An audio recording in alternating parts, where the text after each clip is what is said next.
Fatherland Videos. Tonight we have to read from the Alternate History short story book from Flame Tree Publishing.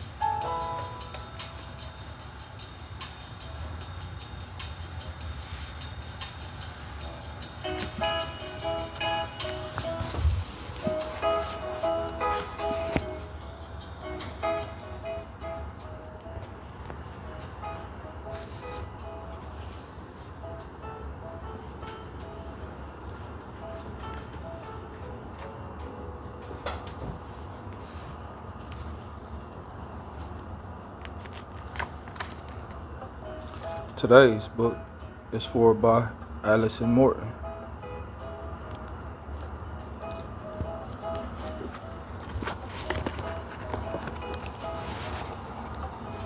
We're here on page 247. Tonight's short story is I Will Not Be by Rebecca E. Treasure. Sirens and shouts chased Nina as she sprinted down the darkest streets of Cusco.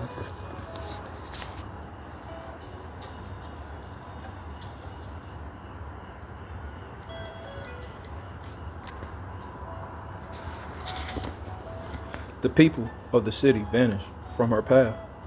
Worn paving stones slick in the cool evening air. The policia didn't know why they were chased. Probably just that someone powerful said to find the Quechua woman with the big brown eyes and a gap between her front teeth.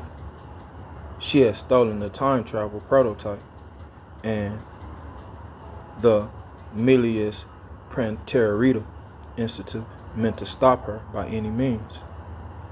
Her hands tightened on the octagonal device the size of an apple, a spring-loaded injector, and a strip of leather. Quebradancha, the most important temple of the ancient Inca Empire, came into view. The once golden facade was reduced to a curved stone, while in the shadow of the convent of Santo Domingo. She threw herself against the stones, still standing centuries after their construction, and gulped. Her head spun from the high altitude. I will save the old world for you, Lizzie. Lizzie echoed in her memories. I am gone, Nina. I will not be. Make the world new. Everyone in the Milius Pranterita Institute carried themselves with a mystique, a weird, focused look that only reinforced that Nina didn't belong. Not really. They'd used her research into pre-Columbian South America, but she was no scientist. She was only there because she had nothing to lose. And they needed someone like that. Nothing to lose, but everything to gain. For their honeymoon, Nina had taken Lizzie to Machu Picchu. They loved the high mountains. The intricate architecture trucked amidst towering peaks, even seen through the solar screen suits that protected them from the blistering sun. There had still been trees then, although the wildlife had fled the high mountains in the sun. The hateful sun had betrayed Earth, just as humans had betrayed all other life on the planet. Partners in crime.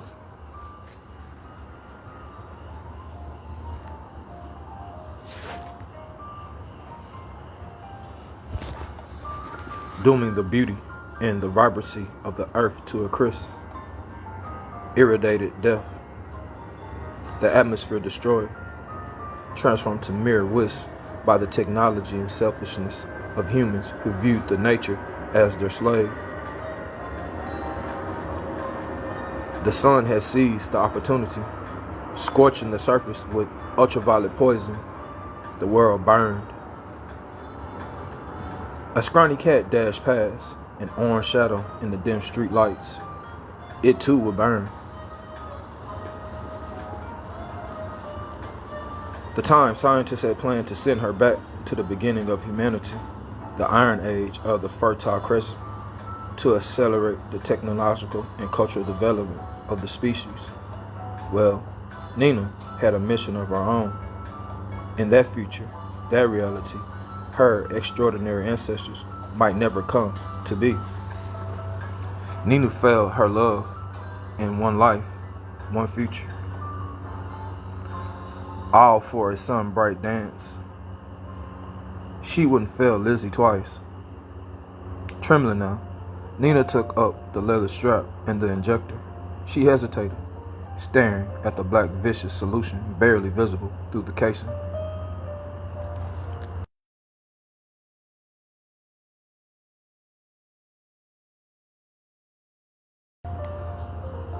Either way, she was dead to this life.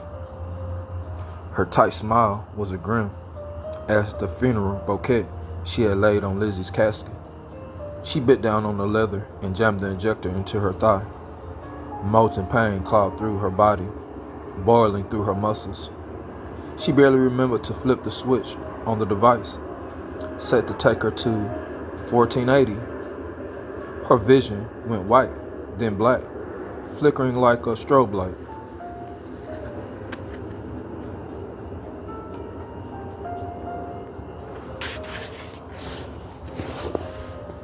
She screamed and screamed and screamed.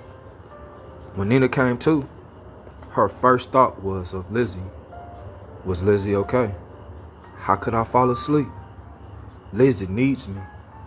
And then, when the return of the pain and recollection, oh, a frail, thin figure in a hospital bed, tubes like vines growing from every part of her, arching her arms in a last dance.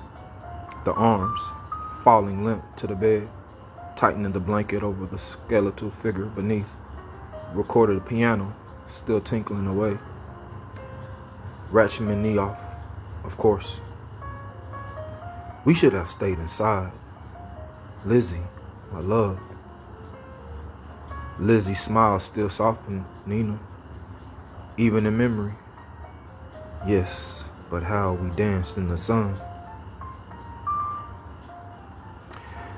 Nina's mind cleared, her thighs still seared like the future sun where she injected the solution. Her palm ached and she curled her fingers, feeling the burnt edges of the octagonal machine's outline, streaks of burned flesh radiating from the raised blister in the center. She forced herself to sit up and looked around. Life everywhere, aggressive with presence. Cantua flowers swayed, palm trees cast dim shadows, flowering tobacco and prickly paya crowded her view and teased her nose. Stone buildings, too, caught the early dawn light, and even they shimmered with vigor. A dwarf gecko scurrying along a branch, a dog bark bouncing off the stone avenue, an overwhelming bouquet of grass and flowers and musk, and a very serious Incan soldier glaring down at her. He wore a green yacala cape, a checkered orange and white tunic, sandals, and knee braces topped with soft black feathers, and a fair bronze earrings. No other jury, though a sub-lieutenant in command of a few men. Nina tried to smile at him, but the pain made it tight, a grimace. She pushed herself to her feet, disoriented. The breeze ruffling her hair felt nothing like the fans of a greenhouse.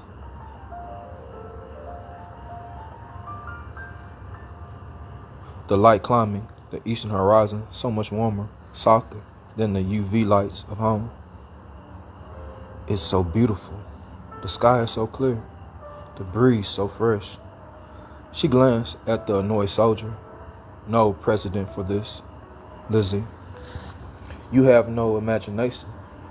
Just make it up as you go.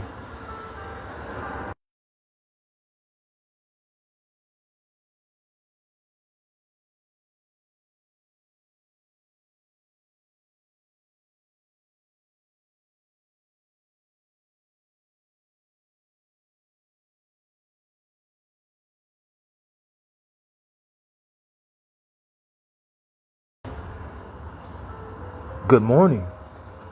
Nita hoped she picked the right variation of Quechua. She studied every dialect, every scrap of notation from the Spanish invasion. Where did you come from? He gripped his star-headed club, cape fluttering in the breeze. Proud, his eyes were the thrust of his jaw. She ducked her head.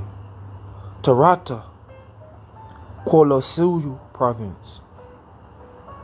Which was true, this 700 years in the future.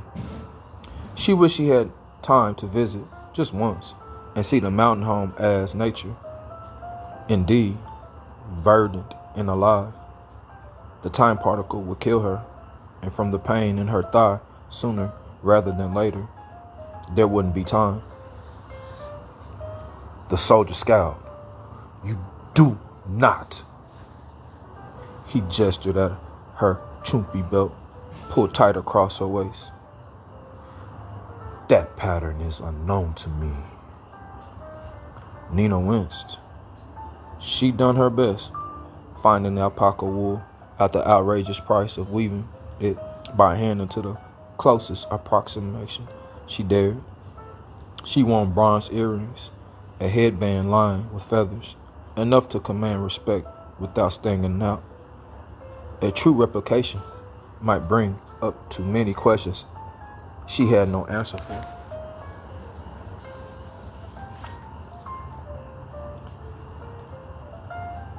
I am something new. She raised her hand. I am no threat. I come with grave tidings. From who? He tilted his head, looking at the burn on her palm. That sun symbol. He looked over her shoulder, and she turned, her mouth falling open. Quarter ancha, but unspoiled, the gold and stone still resplendent, enormous faces of gold, with images of the sun gold inlaid in niches, reflected the rising sun in soft arcs. Nina cringed, but this sun was nothing to fear. Morning sounds. People beginning their day with greetings and yawns, birds singing, animals grumbling, bounced from the soft metal surface, warping the air into a burbling brook of song. It worsened her headache, and she breathed sharply through her nose to stop from vomiting. Nina turned back to him and raised her eyebrow. That is not the concern of Chunka Kamayok. He straightened, her eyes flashing, and she wondered if she made a mistake. The low rank wouldn't, at least according to her research, have any role in policy. But as a soldier, and with that bronze club, he can insist she tell him. But no, his jaw shifted as he struggled to control himself. He simply didn't like his authority question. He smoothed his cape. Come with me. You can explain to Wawanka. Her heart hammered. She had no time for guard catchings. She had to complete her mission. Save the future for people and, if possible, for Lizzie. Her gaze darted wild, looking for a way out. She spun on her heel and, moaning at the clawing pain in her leg, sprinted away from the soldier. He shouted and thundered after her. She darted through the filling of the ancient, contemporary Cusco. The wide avenues were unerringly straight, so she dodged into a cluster of homes, almost tripping over a muddle of snoring Gunea pigs. The soldier's footsteps were close. A woman pounding dried potatoes, chuno, gasped and shook her fist at Nina Paz, grumbling about wild warriors. Nina's leg burned, the pain spreading and throbbing headache hammered at the backside of the above city, Sacayohuaman. Only the Sapa Inca could carry out her plan. Nina crossed into the wide plaza, crowded with people. Despite the aches and pains of her body and soul, she marveled at the city around her. The musky warm scent of wool filled the air, mingling with the myriad fruits and vegetables, papaya, mango, avocado, chili peppers, and potatoes.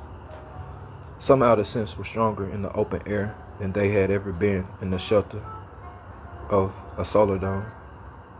Many farmers, common people, but here and there among the crowd, she spotted elaborate patterns in the weaves, brighter yellows and reds, round metal breastplates or bow plate shaped helmets. Even one woman with a necklace of golden rectangles arcing around and across her chest. People from across the empire. Time for a miracle of her own. Nina slowed and bit down on her first of her false teeth. The sudden nauseous cloud in her mouth caused an overwhelming coughing fit, hacking breaths that bent her halfway over. She tried to stumble forward, but couldn't catch her breath. A thin mist spread from her, and people gasped, scrambled back. She crushed the other 4 false teeth, spitting out a thin plastic casing. A peasant man, wearing only a simple tunic, with a belt and carrying a basket of black tuna, muttered and backed away. But Nina triumphed. Contagious vaccines for smallpox, for chorella, bubonic plague, a dozen others, all the diseases Columbus and Pizarro would bring. It's a new world now. A sudden wave of nausea overwhelmed her, and she stumbled, vomiting out the hard stones. The soldier stomped to a halt in front of her. Now, I know you are not what you say. More soldiers, alerted by the shouting, pushed through the crowd. She started to answer, but gagged again. The time scientist had warned her of side effects, that the serum wasn't ready. She felt the burn on her palm, wincing. She hadn't dared to wait any longer, not with security growing even tighter. She had to save the past, fix the future, for Lizzie, for all those who would dance. How many times had Lizzie dragged her into the rainstorm, dancing through the sun could come out at any moment?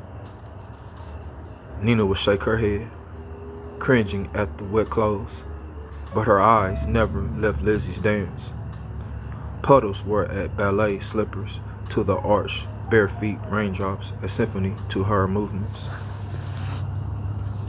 For their 6th anniversary, Nina had driven them to the beach in Wells, and for the 10 minutes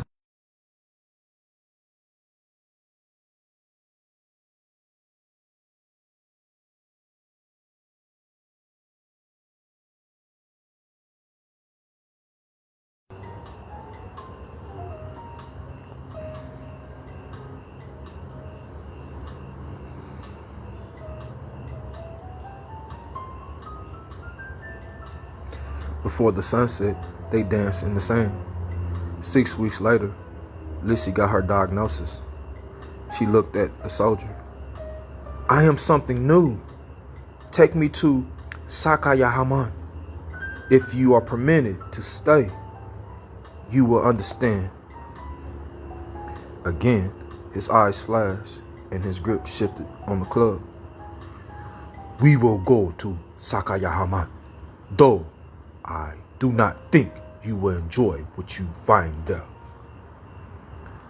A small flock of absurd-looking gray-brown birds squawked across Nina's feet, their fat, round bodies bobbling on stubby legs, long necks bent forward in their rush.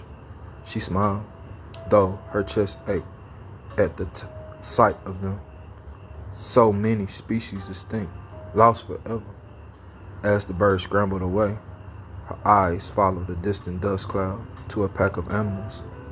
They might have been vacunas, llamas, or alpacas at the distance, but their leaping ruin lifted her spirit. Such life, Lizzie. You always said the animals dance. They do. Every moment is an act of joy.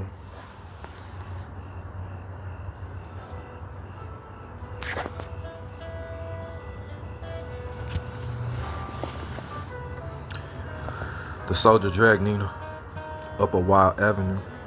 They left the city, climbing a hill. Nina's eyes filled with tears, her chest swelling with determination. Sakayaman towered above her. She only ever seen it through a solar screen, a ruined remnant of a once great people. Angular walls jutted out, stair-stepping up to the top, where a cylindrical fort reflected the sun, glowing against the mountains beyond.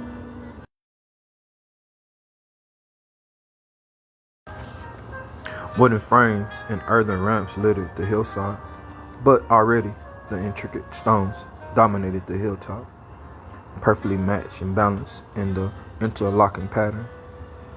Lizzie had laughed, trying to slip a piece of paper between the stones and failing. Nina let her hand trail along the stones, still sharp and clean instead of a windworm, as in her time. They deserve a chance to survive. At an entrance guarded by two more soldiers dressed like the escorting her, red and black flags fluttered in the breeze. The Tawantinsuyu, the Inca, they know how to live with nature without the mobility Europeans expect, without the technology that would destroy the future. That they worship the sun was, for Nina, just a delicious irony. Maybe it would help. The imposing figure of the Inca Ratan, first advisor of Sapa Inca, stood in the antechamber, arms crossed, glittering with gold jewelry. He sneered at the Chunka Kamayako, explaining the old behavior of the woman in the city. She's only a woman. Why did you bring her here? The Inca Ratan smacked the chest plate of the soldier. Fool! You should have disposed of her in the city. Look at her palm, Incap. A messenger from the Inti, perhaps. I am no danger, Nina declared.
Though I as a good as murdered you, my love.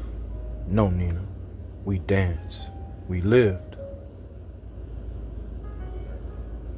Time for another miracle. From her tight chest wrap, she withdrew a miniature black panther about the size of her thumb. She hoped it worked. She coded it in the time particle before fleeing the Institute, but the effects of time travel could have damaged it. She had to be so careful, bringing only what she could carry inside her body or doused in a scarce particle solution. The black fur glittered in the torchlight.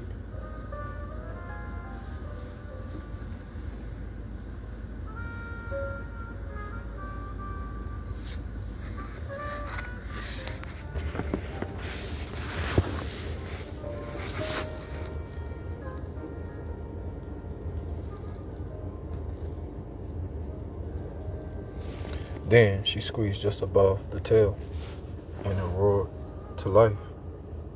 The toy leaped from her hands, stalking the stone floor of the room, tail whipping back and forth.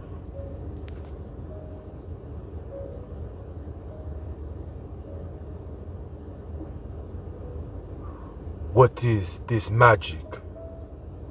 The Incap Ratan stared between Nina and the toy. Nina coughed, squinted to keep him in focus as the headache presented against her eyes and hammered against her skull. "It is proof of my power to help you. A demonstration of wonders you could only dream of. It is a gift from the Sapa." The Incap Ratan narrowed his eyes, glaring at her. "I would not take you to him for 100 such gifts." Her legs trembled, threatening to give out. She took a slow breath, steadying herself. "Watch." She reached down, pinched the off switch, and handed the toy to the Incap Ratan. "It is under my command, but not mine alone. Squeeze here." She showed him, and again the toy animal sprang to life. He held it, squirming and yowling, and then turned it off. The thought brought tears to Nina's eyes. The puma was a gift from Lizzie for their 3rd anniversary, the distinct prototype of Nina's childhood home. Such a fierce beast, and yet so beautiful. Like you, Nina. Look how it prowls. Lizzie's laugh in her memory soothed Nina's pain, just for a moment. She blinked to clear her eyes. "All of my gifts will be the same. I will teach you how to use them. There is a great danger coming, and the Tawat and Suya must be ready for it." The Incap Ratan considered her, and despite the pain in her head and her legs, both of them now, she smiled. The Incap shook his head. "No, the Sapa Inca has no time for such trivialities." Nina's voice broke. "You must!" A voice echoed across the stone room. "What trivialities?" The soldiers and the Incap Ratan turned and inclined their heads. The Sapa Inca stood in the shadows, spear balanced in his hand. Only his helmet caught the light, and the Masapakas red fringe bisecting his forehead, and the 3 feathers swaying as he moved. "Sapa Inca, hear me!" Nina gulped, forcing her protesting body to straighten, her eyes to clear. "Tapa Inca Yupakanki, a powerful warrior fresh from his campaign to unite the southern coast into the empire. He was a capable administrator and a fierce fighter, but he would not heed weakness." The Incap Ratan turned and scooped up the prowling puma, glaring at Nina. "My lord, we have a strange messenger." The Sapa stepped forward, and the force of him struck her. There were no weak spots in this man.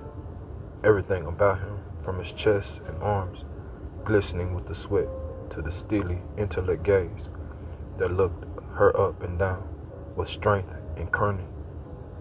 "Yes," he murmured, "I can see that." He handed off his spear and stepped forward. The Inca showed him the Puma toy, demonstrating as Nina had how to turn it on and off. The Sapa smiled at the toy and ordered it taken to his sister's wife in Cusco. Then he turned to Nina.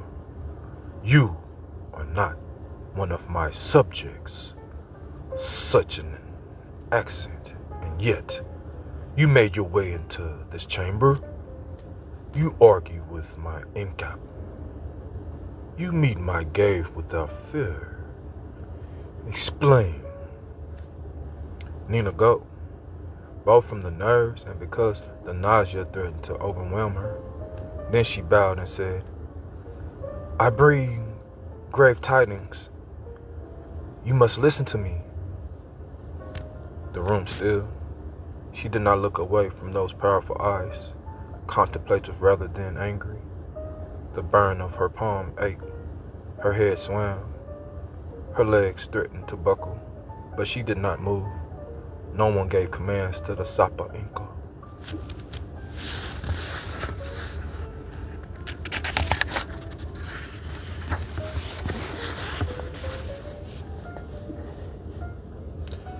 "Tell me." Nina pressed her tongue against her teeth. "This part will hurt." "May I use your knife?" The Inca Bratan tensed. The Sapa Inca angled his head, contemplating her. "I think not." "Very well." She hadn't really expected a weapon. Trembling, hoping she had the strength, Nina knelt. She brought her teeth to her forearm, a raised line along her muscle. Then she bit hard at the crescent-shaped scar. Blood soaked her mouth, dripping onto the stone floor. The Inca Ratan drew a sharp breath. She squeezed the cut in a dozen capsules. The size of pills popped out and tinkled onto the floor. There were more inside her. From the way her vision barely reached the Sapa standing above her, the way the pain had grown distant, they'd find those soon enough. Still bleeding, Nina selected the hollow projector she needed. With a squeeze, a knee-high film began to play. Light sprang out from the little projector. The generals and the soldiers gasped and shifted, but the Sapa Inca did not move. They held their peace. It showed a fictional replay of the conquest of Pizarro, the fall of the Inca Empire, and the destruction of Cusco. As it played, she watched the Sapa Inca's face. Tapa had seen war, but nothing like the devastation that will play out under the Spanish. His jaw grew tight as the Quichman narration laid out the destruction of the great empire in only a few short decades. In the past of her future, the man would embark on expedition into the ocean, seeking more land and power for his empire. He would discover the Galapagos Islands and return to Cusco.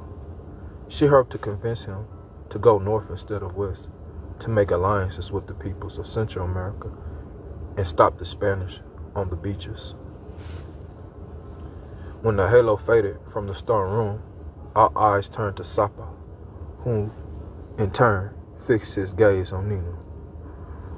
"Why should I believe your magic? You could deceive me." "You must believe me." Her chest ached, but not from the poison draining her strength. She should have kept Lizzie safe, and she failed. She couldn't fail now. "You know it wasn't your fault. All the world for a dance in the sun. I miss you so much." Nina cleared her throat. Where I come from, we ignored the warnings such as this. Someone I love died. I can't change that, but I can prevent more death. Tears ran down her cheeks, and she stared into those keen eyes, begging him to understand. He gestured at the holo capsule. They are so powerful. How can this be prevented? I will show you. She bent to select another holo. This one showing the construction of gunpowder and firearms. But the nausea overwhelmed her, and she vomited on the floor, sick splashing onto the Sapa Inca sandals. You are unwell. Yes, I am almost out of time. Fetch a healer. No. Nina coughed. No. What ails me cannot be healed by prayers or herbs. She started the holo, showing the Sapa Inca the switch to turn it on. There are more here. She touched her stomach. More than enough for you to be ready. The Sapa Inca nodded, his lips pursing at the description of muskets, flintlocks, rifles. The attention of the room left her spine flamed with the searing pain, her skin a sickly yellow around the bright red burn on her palm. Her vision closed and sank to her knees, clinging to the memory of a dance in the sand. I wish you were here. We will not be, but we were, and we were amazing. Remember? I remember. I love you. I love you.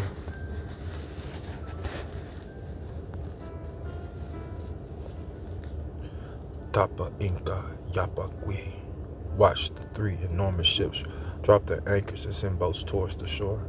Around him were 100 of his strongest warriors, along with the men of Taino, armed with weapons from the magic stones of Nina.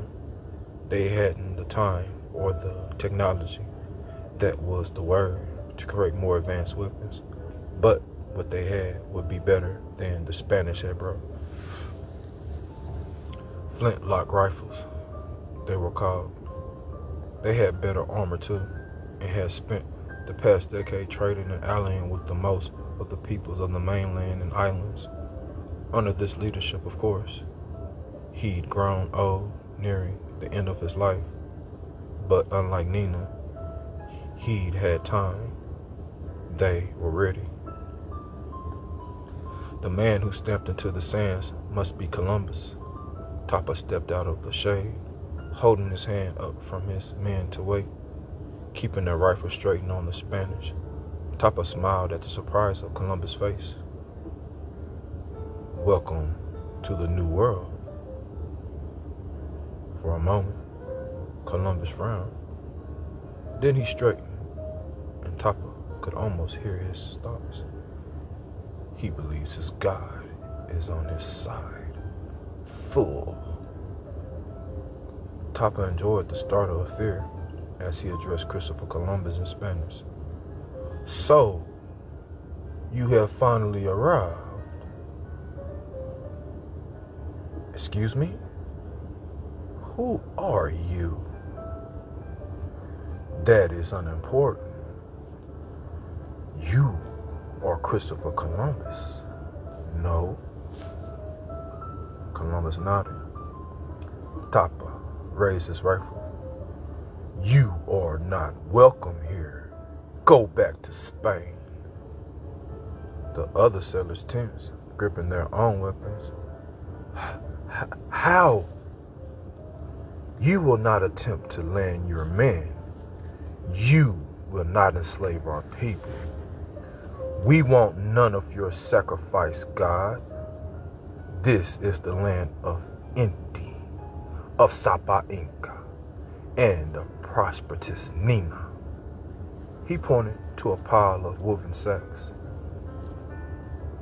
Take these to resupply and go back to Spain. One of the sailors shouted out and charged Tapa a long knife raise. The crack from behind Tapa was instant, but the man took what felt like an age to fall.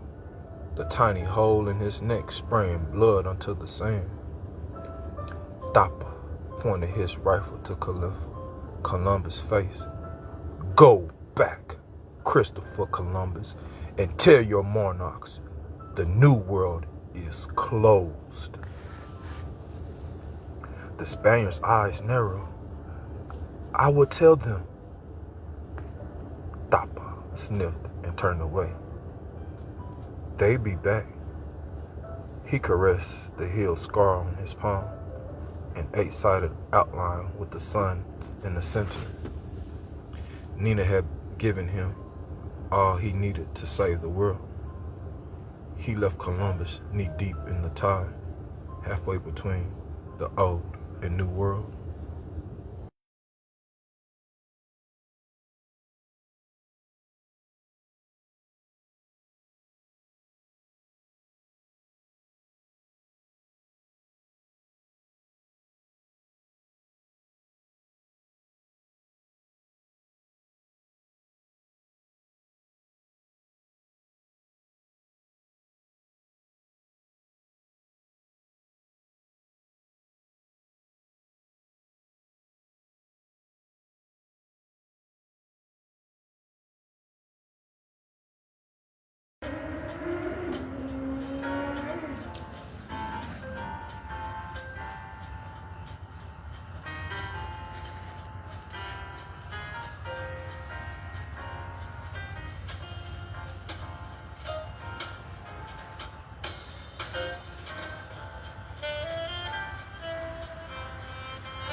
Message.